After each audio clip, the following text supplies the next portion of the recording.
여러분 반갑습니다. 2021년도 제4기 교과 신명기 속의 현대진리 제4과 내 하나님 여호와를 사랑하라 10월 23일 안식일이고요. 일몰 시간은 5시 45분입니다. TMI 실천을 보시면 헌혈을 하세요. 소그룹 전도회를 시도해 보세요. 전도지를 전하세요. 기억절입니다. 내 마음을 다하고 뜻을 다하고 힘을 다하여 내 하나님 여호와를 사랑하라. 신명기 6장 5절입니다. 신명기의 가장 중요하고 첫 번째 교훈은 무엇입니까? 바로 하나님을 사랑하라는 교훈입니다. 안식일 소재에 보시면 유대인의 기도문에 대해서 나옵니다. 쉐마, 데필라, 카디스가 있습니다. 이 세 가지는 유대인의 3대 기도문으로 알려져 있습니다. 쉐마는 아침 저녁으로 의무적으로 암송하고요. 데필라는 아침, 정오, 그다음에 저녁에 하루 3번 합니다. 카디스는요, 해당 예배 시에 함께 암송하는 공동 기도문입니다. 잠깐 그 내용을 보시면 카디스의 내용입니다. 그래서 뜻을 따라 창조하신 세계에서 주의 위대하신 이름이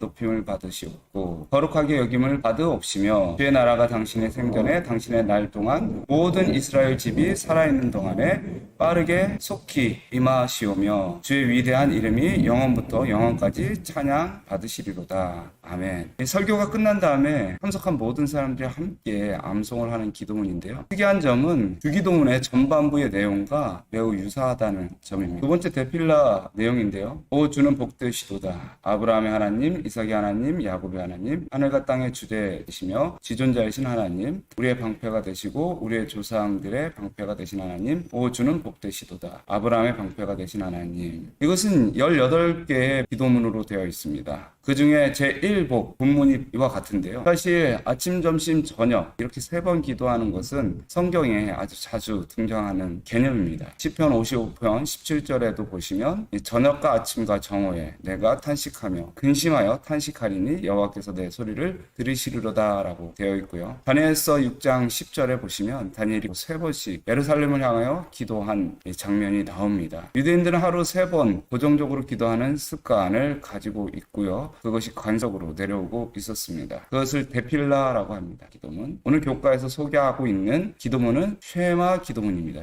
들으라라는 단어인데요. 순종하다, 듣다 그런 의미입니다. 이 쉐마는 신명기뿐만 아니라 구약 성경 전체에 반복적으로 나타납니다. 이 쉐마 기도문은 신명기 6장에서 비롯된 것인데요. 이스라엘아 들으라. 우리 하나님 여호와는 오직 하나이신 여호와이시니 너는 마음을 다하고 성품을 다하고 힘을 다하여 내 하나님 여호와를 사랑하라. 오늘날 내가 내게 명하는 이 말씀을 너는 마음에 새기고 내 자녀에게 부지런히 가르치며 내 집에 앉았을 때든지 길에 행할 때든지 일어날 때든지 이 말씀을 강론할 것이며 너는 그것을 내 손목에 메어 기호를 삼으며 내 미간에 붙여 표를 삼고 내 문설주와 바깥문에 기록할지니라. 이 세마 기도문의 특징을 보시면 유이신 사상이 아주 강조되어 있고요. 또한 하나님을 사랑하라는 말씀이 강조되어 있습니다. 오직 하나님을 사랑하고 그분께만 충성하라는 내용입니다. 하나님을 사랑한다는 것은 유대인들에게 있어서 가장 우선이 되는 계명이었습니다. 왜 그들에게 이 첫째 계명이 그토록 소중했을까요? 그들에게 이 첫째 계명은 어떤 의미가 있었을까요? 또한 우리들에게 이 첫째 계명은 어떤 의미가 있을까요? 오늘 교과를 통해서 하나님을 사랑하는 계명을 우리에게 주신 그 의미와 목적을 그리고 또 이유를 살펴보려고 합니다. 그리고 하나님을 사랑하는 것이 무엇인지 어떻게 하나님을 사랑할 수 있는지를 우리가 말씀을 통해서 깨닫고 하나님을 사랑하라는 이 계명을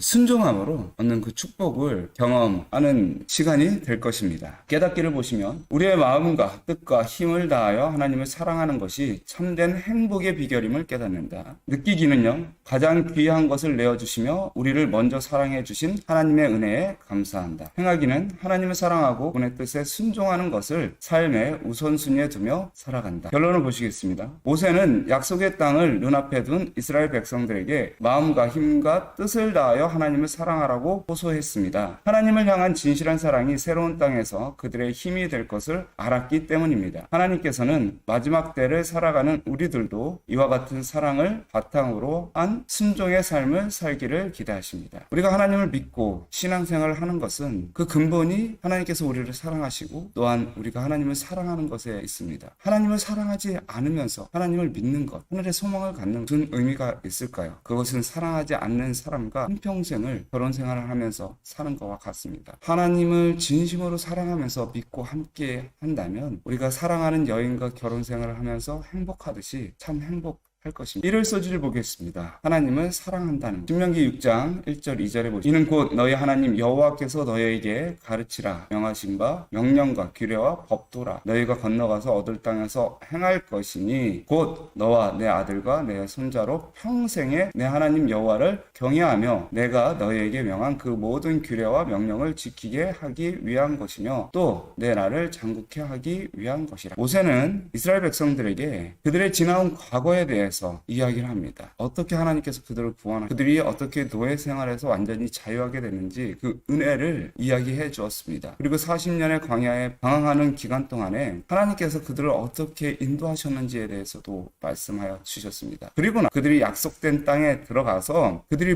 무엇을 해야 하는지 가르쳐 주셨습니다. 그리고 그것에 순종할 때 그들이 어떤 축복을 받는지 가르쳐 주게 되었습니다. 그 중에서 가장 먼저 중요하게 말했던 교훈이 바로 이 교훈입니다. 그 첫 번째 교훈이 하나님을 사랑하라는 명령입니다. 신명기 6장 4절 5절에 보시면 이스라엘아 들으라 우리 하나님 여호와는 오직 유일한 여호와시니 너는 마음을 다하고 뜻을 다하고 힘을 다하여 내 하나님 여호와를 사랑하라. 하나님께서는 이스라엘 백성들과 교제하기 위해서 사랑하라고 명령을 하십니다. 만약 그들에게 경배만을 원하셨다면 권위와 두려움으로 다가섰으면 됩니다. 그러나 하나님께서는 그가 만든 피조물 그와 언약을 맺은 이스라엘 백성들이 예배와 존경뿐만 아니라 참된 교제를 하나님과 나누기를 원하셨습니다. 인간은 하나님을 사랑함으로 교제할 수 있습니다. 만약에 사랑하지 않는다면 참된 교제를 나눌 수 없고 그것은 참된 예배가 될 수 없었을 것입니다. 인간은 사랑을 통해서 하나님을 더 깊이 알아갈 뿐만 아니라 인간이 느낄 수 있는 최고의 행복을 느낄 수가 있었습니다. 신명기 6장 5절에 보시면 마음을 다하고 뜻을 다하고 힘을 다하여 라고 되어 있습니다. 마고복음 12장 30절에 보시면 마음을 다하고 목숨을 다하고 뜻을 다하고 힘을 다하여 라고 되어 있습니다. 여러분 이 마음이라는 말은 레밥이라는 말입니다. 레밥은 지정의를 포함해서 내적, 정신적 본질을 이야기합니다. 그러니까 내면에 있는 모든 것, 지식, 감정 이런 모든 것들을 다하여 하나님을 섬기라고 하는 것입니다. 그리고 이 뜻이라는 말은 한글 개역 성경에는 성품이라고 되어 있습니다. 그런데 이건 네페시라고 되어 있습니다. 이 단어를 사용한 것은 우리가 잘 압니다. 영혼, 생명, 호흡이라는 단어. 여기에서 네페시는 육체와 정신 전체를 포함한 전 인격을 이야기하고 있습니다. 힘이라는 단어는 메오드라는 단어입니다. 육체적, 정신적 활동력, 그 모든 능력을 이야기합니다. 그래서 하나님에 대한 사랑은 그리고 그 헌신은 마음과 목숨과 뜻과 힘을 다하여 하는 것인데 그것은 자신의 전 인격을 하여서 사랑하고 하나님과 교제하라고 하는 것입니다. 하나님께서 이 계명을 주신 것은 각 개인을 인격적으로 만나기 위한 하나님의 명령이었습니다. 그래서 히브리어로 보면 너의 하나님, 너의 마음, 너의 힘, 이 모든 말 속에 너의라는 단어가 단수로 사용되어 있습니다. 하나님께서는 우리를 인격적으로, 개인적으로 만나기를 원하시는 것. 교회가 하나님께 충성하는 것이 아니라 내가 하나님께 충성하고 나 개인이 하나님을 만나고 사랑하는 경험을 해야 한다라고 이야기하고 있습니다. 영감의 교훈에 보면 말씀의 빛을 주의 깊게 연구하면 양심의 소리 곧 성령의 활동이 전인 곧 몸과 마음과 영을 구속하기 위하여 자신을 중심으로 완전히 희생하신 그리스도에 대한 진정한 사랑이 마음속에 일어나게 해준다. 그리고 사랑은 순종으로 나타난다. 하나님을 사랑하고 그분의 계명을 지키는 자들과 그분을 사랑하지 않고 그분의 계명을 무시하는 자들과를 구별하는 선은 분명하고 그리고 개인적으로 하나님을 만날 때 우리는 주님께서 주시는 그 사랑으로 큰 행복을 느낄 뿐만 아니라 다른 사람과 완전히 구별된 삶을 살아갈 수 있을 것입니다. 월요일 소지를 보시겠습니다. 월요일 소지의 제목은 하나님을 경외한다는 것. 신명기 10장 12절에 내 하나님 여호와께서 내게 요구하시는 것이 무엇이냐? 하나님의 요구하시는 것. 그것은 여호와를 경외하며 그 모든 도를 행하고 그를 사랑하며 라고 되어 있습니다. 사랑하라는 명령 바로 직전에 경외하라는 명령이 있습니다. 경외한다라는 명령과 사랑한다는 명령이 함께 우리에게 주어져 있습니다. 여러분 경외하면서 사랑하는 것을 우리는 어떻게 실천할 수 있을까요? 실제로 이 명령을 동시에 순종한다는 것은 참 모순이 있는 것 같습니다. 왜냐하면 이 경외한다는 것은 권위 있는 존재, 존경과 두려움으로 다가가는 것이기 때문에 그렇습니다. 그러나 사랑은 전혀 그렇지 않은 것 같아요. 인격적인 만남이며 계급이 없는 것 같고 그리고 두려움이 없어야 되는 것 같습니다. 우리는 어떻게 이 명령에 순종할 수 있을까요? 사실 인간관계 속에서는 이 명령이 순종될 수 없습니다. 그러나 하나님과 피조물의 관계 속에서는 이 명령이 가능합니다. 하나님께서는 이 명령을 순종할 수 있도록 이미 우리에게 그분의 은혜와 그분의 능력을 보여주셨습니다. 에베소서 2장 1절에서 10절을 보시면 하나님을 경외하는 동시에 하나님을 사랑할 수 있는 이유를 알 수 있고 그 기회가 있음을 발견할 수 있습니다. 에베소서 2장 3절에 보시면 전에는 우리도 다 그 가운데 우리의 육체의 욕심을 따라 지내며 육체와 마음이 원하는 것을 하여 다른 이들과 같이 본질상 진노의 자녀이었더니 긍휼이 풍성하신 하나님이 우리를 사랑하신 그 큰 사랑을 인하여 여기까지 보시면 하나님께서 우리를 사랑하실 때 우리가 어떤 상태에 있을 때 사랑했었는지를 보여줍니다. 우리는 본질상 진노의 자녀였습니다. 사실 진노의 자녀가 된 우리와 거룩하신 하나님은 서로 사랑할 수 있는 관계로 결코 발전할 수 없습니다. 하나님은 죄를 미워하시고 죄를 싫어하시는 분이십니다. 그러나 우리는 죄인이고요. 진노의 자녀인 것이죠. 하나님 입장에서 이런 자녀들과는 결코 교제할 수 없습니다. 그러나 하나님께서 먼저 우리를 긍휼히 여기셔서 우리를 찾아오시고 우리를 구원하셨습니다. 그렇게 함으로 다시 사랑할 수 있는 그 관계를 시작을 하신 것입니다. 그래서 우리가 그분을 사랑할 수 있는 이유가 바로 그분께서 먼저 큰 사랑을 우리에게 보여주셨기 때문입니다. 또한 우리가 그분을 경외할 수 있는 이유는 무엇입니까? 그리스도와 함께 우리를 살리셨기 때문입니다. 능력으로 우리를 죽음의 권세에서 일으키신 것입니다. 그리고 또한 예수 그리스도와 함께 하늘에 앉히십니다. 그래서 우리는 그분께서 인간이 할 수 없는 그 능력으로 우리에게 하시기 때문에 우리는 두려움과 경외심을 가지고 그분께 나아갈 수 있는 것입니다. 그래서 우리가 하나님을 경외하며 사랑하는 것은 하나님의 구원하시는 은혜와 능력에 근거하는 것입니다. 고대 이스라엘 백성들은 하나님을 경외하며 사랑해야 했습니다. 왜냐하면 그들에게 은혜를 베풀어서 그들의 부르짖음을 들으시고 그들에게 찾아가셨습니다. 또한 능력으로 애굽 땅에서 그들을 구원하셨을 뿐만 아니라 하나님의 자녀로 삼으셨기 때문입니다. 말세에 참된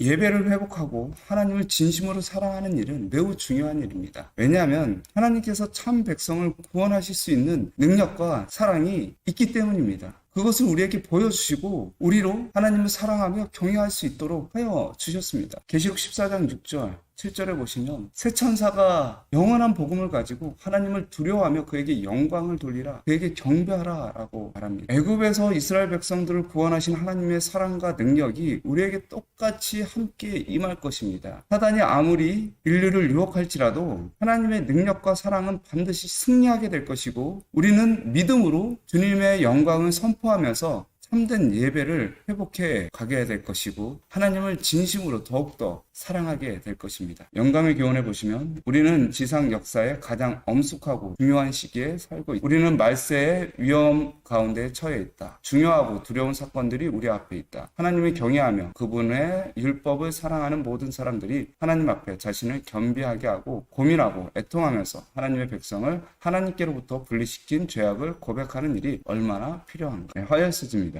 그가 먼저 우리를 사랑하신. 교과에는 정말 많은 성경절들을 제시하고 있습니다. 신명기 4장 37절, 7장 7절 8절, 7장 13절, 10장 15절, 23장 5절, 33장 3절. 공통적으로 하는 말이 뭐냐? 여호와께서 그 조상들을 사랑하신다. 여호와께서 너희를 기뻐하신다. 여호와께서 다만 너희를 사랑하신다. 곧 너를 사랑하시고 내 조상들을 기뻐하시고 그들을 사랑하사 여호와께서 너를 사랑하심으로 여호와께서 백성을 사랑하시나니. 모세는 이스라엘 백성들에게 끊임없이 하나님께서 그들의 조상들을 사랑하시고 그 조상의 후손들까지 계속해서 사랑하고 사랑한다고 말하고 또 말을 합니다. 그리고 또한 하나님께서 말로만 사랑하지 않고 행동으로 보여주셨음을 아주 자세하게 설명을 합니다. 그들이 부족함에도 불구하고 그들이 실패했음에도 불구하고 그들이 죄로 말며 하나님을 반역했음에도 불구하고 하나님의 사랑은 변함이 없으셨다고 계속해서 말하고 있습니다. 이 성경절들을 구체적으로 보시면 사랑하신 거로 애굽에서 나오게 하십니다. 사랑하신 거로 그들을 택하셨습니다. 7장 8절에도 나와 있습니다. 너희를 인도하시며 너희를 그 종되었던 집에서 애굽 왕 바로의 손에서 그냥하셨나니 라고 되어 있습니다. 그분은 말로만 하지 않고 반드시 행동으로 보여주셨는데 그것은 그들을 속량하시고 택하심이었습니다. 또한 7장 13절에 보시면 그들에게 복을 주십니다. 번성하게 하세요. 내게 주리라고 내 조상들에게 맹세하신 땅에서 은혜를 베푸시고 소산과 곡식과 포도주와 기름을 풍성하게 하시고 소와 양떼를 번식하게 하시리니 되어 있습니다. 여호와께서 오직 내 조상들을 기뻐하시고 그들을 사랑하사 그들의 후손이 너희를 만민 중에서 택하셨다. 아까는 속량하시고요, 복 주시고 번성하게 하시고 택하시고, 또한요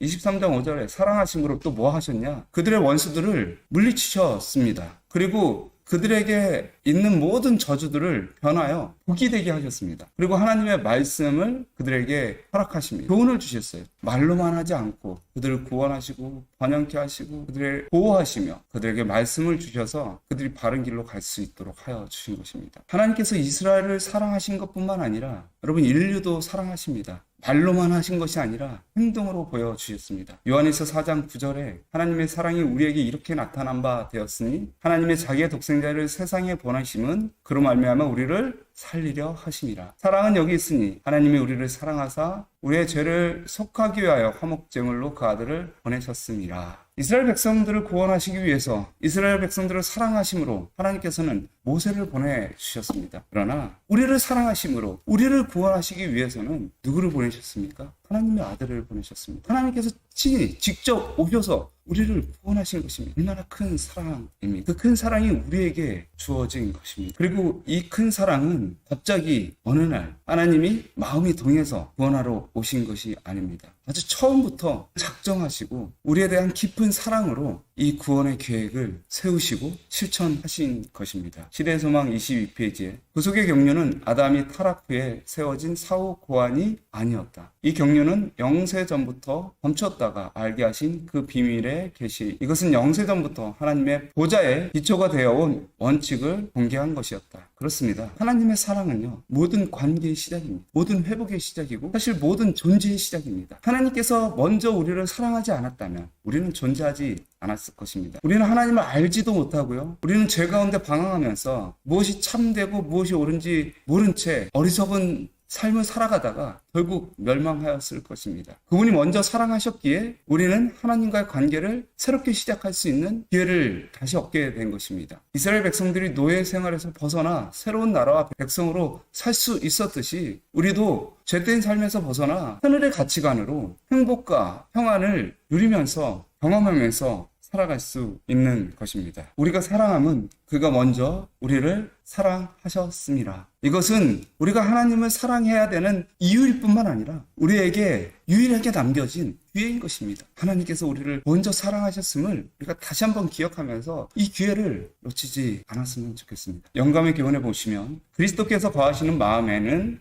사랑의 결핍이 일어날 수 없다. 하나님이 우리를 먼저 사랑하셨기 때문에 우리가 그분을 사랑한다면 우리는 그리스도께서 생명을 버리기까지 사랑하신 모든 사람들을 사랑해야 할 것이다. 우리가 그리스도와 연결되면 우리는 우리의 동료 인간들과 사랑의 근고리로 연결될 것이다. 표현소지입니다. 너희가 나를 사랑하면 내 계명을 지키리라. 신명기 5장 10절, 7장 9절, 10장 12절, 13절, 11장 1절, 19장 9절 말씀이 제시되어 있습니다. 같은 맥락이기 때문에 이 두 성경절 소개하겠습니다. 신명기 5장 10절에 나를 사랑하고 내 계명을 지키는 자들에게는 현대까지 은혜를 베푸느니라. 신명기 10장 13절 내가 오늘 내 행복을 위하여 내게 명하는 여호와의 명령과 규례를 지킬 것이 아니냐. 이 말씀을 자세히 보시면 하나의 공식처럼 계속해서 반복되는 것이 나옵니다. 그것은 뭐냐면 사랑하고 계명을 지키는 자에게는 은혜가 있다. 하나님의 계명을 지키는 자는 행복할 것이다. 그래서 사랑하는 것은 순종하는 것과 뗄래야 뗄 수 없고 또한 사랑하고 순종할 때 행복이 이르러 오는 것은 뗄래야 뗄 수 없는 하나의 공식과 같다라고 하는 것입니다. 예수님께서는 너희가 나를 사랑하면 나의 계명을 지키리라 말씀하여 주셨습니다. 이 말씀은요, 신명기에 있는 말씀을 그대로 인용한 것입니다. 하나님을 사랑한다는 것은 계명을 지키는 것인데 이것은 안식일 계명을 포함한 모든 십계명을 순종하는 것을 의미합니다. 여러분 근데 순종은 무엇인가요? 순종은 불종과 같은 그런 개념이 아닙니다. 주인에게 마지못해서 그 주인의 말을 들을 수밖에 없는, 두려움에 떨면서 그 말씀을 따라갈 수밖에 없는 그런 상태에 있는 것이 아닙니다. 순종이라는 것은 하나님의 말씀을 이해하고 공감하며 공유하며 그래서 그것을 행해 봤을 때, 하나님께서 왜 이렇게 하셨는지를 깨닫고 그분의 생각과 그분의 말과 그분의 행동, 그 모든 것들을 닮아가는 것을 의미합니다. 제가 몇 번 소개해드린 그림입니다. 여러분, 하나님께서 우리에게 계명을 주신 것은 그 목적이 하나됨입니다. 이것이 구원의 조건이 될 수 없었습니다. 아담이 처음 창조됐을 때 이 계명을 주심으로 아담은 하나님과 교제를 나눌 수 있었고요. 하나님과 깊은 관계에 들어갈 수 있었습니다. 또한 하와의 관계 속에서 이 계명을 주심으로 하와와 온전히 하나 되고 또 그 가운데서 아담과 하와가 함께 행복할 수 있는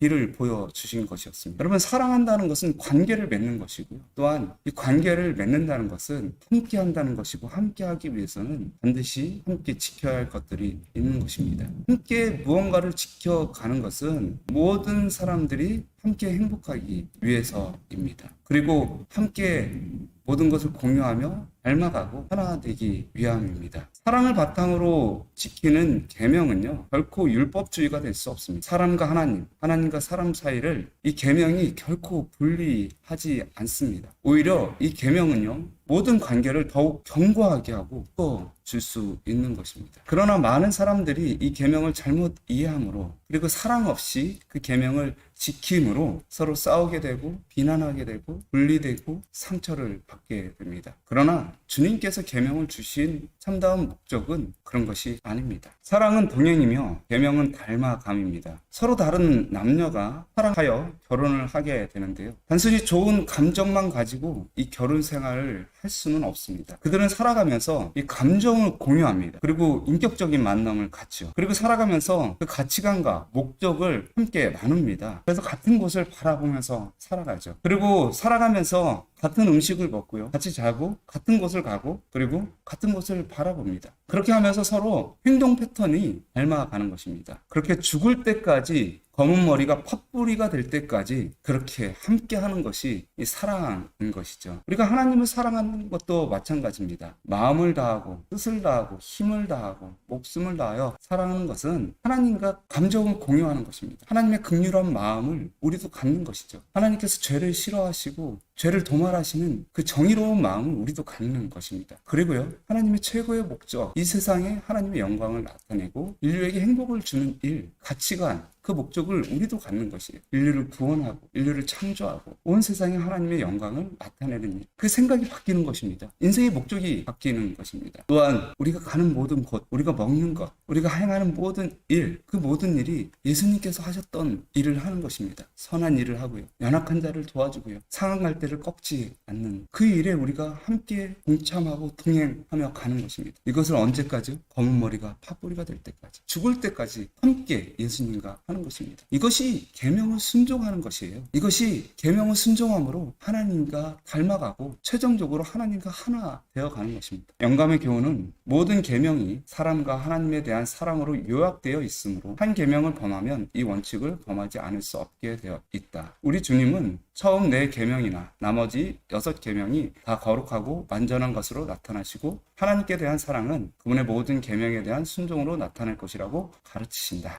무교소지입니다. 첫째 되는 계명. 마가복음 12장 28절에서 30절 말씀을 소개하고 있습니다. 서기관 중에 한 사람이 그들이 변론하는 것을 듣고 예수께서 잘 대답하신 줄을 알고 나와 묻되 모든 계명 중에 첫째가 무엇이니까? 예수께서 대답하시되 첫째는 이것이니 이스라엘아 들으라. 주 곧 우리 하나님은 유일하신 주시라. 내 마음을 다하고 목숨을 다하고 뜻을 다하고 힘을 다하여 주 너의 하나님을 사랑하라 하신 것이요. 여러분, 평생을 하나님을 만나고 하나님과 함께 하기 위하여 성경을 연구하고 수많은 계명을 이 유대인들은 지켜왔습니다. 그들에게 613개나 되는 율법이 있었습니다. 그들은 그것을 적용해가면서 무엇을 원했을까요? 하나님을 만나고자 했습니다. 하나님의 능력을 보고자 했습니다. 하나님의 구원을 보고자 했습니다. 그러나 그 613개의 계명을 모두 지켜가면서도 그들은 하나님을 만나지 못한 것 같았습니다. 서기관은 예수님께 찾아와서 우리가 계명을 이렇게 많이 지키는데 그 중에 가장 첫째가 되는 계명이 무엇인지 물어보는 것입니다. 예수님께서 신명기 6장 4절을 인용하시면서 하나님을 사랑하라고 말씀하신 그것이 첫째의 계명이라고 하셨습니다. 왜 이것이 첫째가 되는 계명일까요? 여러분, 죄 짓기 전에 아담이 있고요, 허락 후 아담이 있습니다. 여러분, 죄 짓기 전에 아담은 하나님을 정말로 사랑했습니다. 더 정확히 말하면 아담이 하나님을 사랑하는 것은 매우 자연스러운 일이었습니다. 하나님을 사랑하는 것은 그에게 최고의 행복이었습니다. 그의 마음을 매우 풍요롭게 하는 것이었습니다. 아담이 하나님을 사랑하지 않는 것은 결코 상상할 수 없는 것이었습니다. 그러나 죄 지은 후에 아담은 어떻습니까? 하나님을 사랑할 수 없게 되었습니다. 하나님의 영광과 은혜를 알면서도 하나님을 멀리하게 되고요, 싫어하게 되면 불순종하게 된 것입니다. 그렇게 하지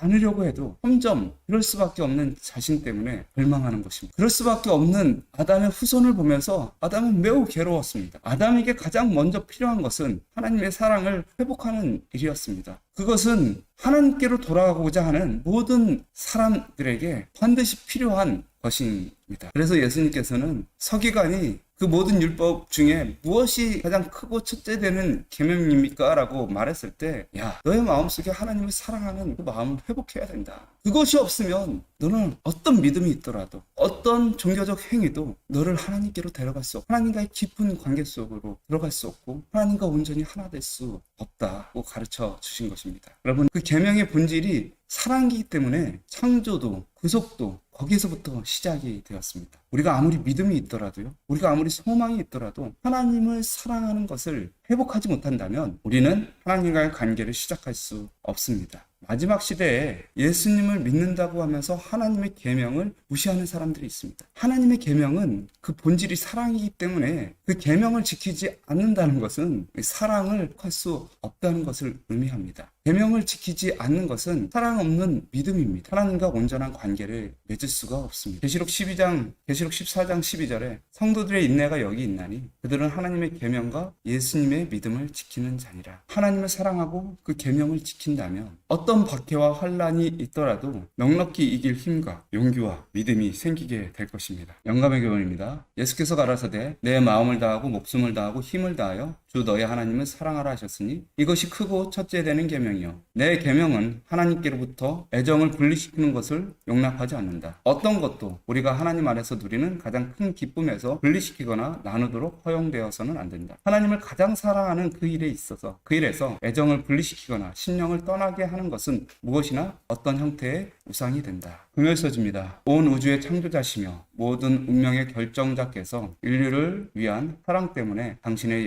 영광을 버리시고 스스로를 낮추셨다는 것은 영원히 우주의 경의와 존경을 자아낼 것이다. 구원을 받은 모든 민족들이 그들의 구주를 쳐다보고 그분의 얼굴에서 아버지 하나님의 영원한 영광이 빛나고 있는 것을 볼 때에 또한 그들이 영원부터 영원까지 존속하는 그분의 보좌를 보고 그분의 나라가 끝이 없을 것을 알게 될 때 그들은 환희에 사로잡혀 노래를 부를 것이다. 오늘 말씀을 통해서 하나님을 사랑한다는 것 어떤 것인지 우리는 다시 한번 깨닫게 됩니다. 하나님을 사랑하는 것은 계명을 지키는 것이고 순종하는 것이고 하나님을 닮아가는 것이고 하나님과 깊은 관계 속으로 들어가는 것입니다. 우리가 진심으로 하나님을 사랑할 때 하나님의 사랑의 마음이 우리 안에 있게 될 것이고요. 또한 그분의 능력을 바라볼 때 그분에게 존경하는 마음과 경외하는 마음이 생기게 될 것입니다. 우리는 주 예수를 바라보면서 큰 기쁨과 환희를 느끼게 될 것입니다. 우리가 믿음으로 이 말씀을 붙잡으면서 하나님께서 약속하신 그 구원의 경험이 우리 삶에 있게 되기를 간절히 바랍니다. 묵상하심으로 교과를 마치겠습니다.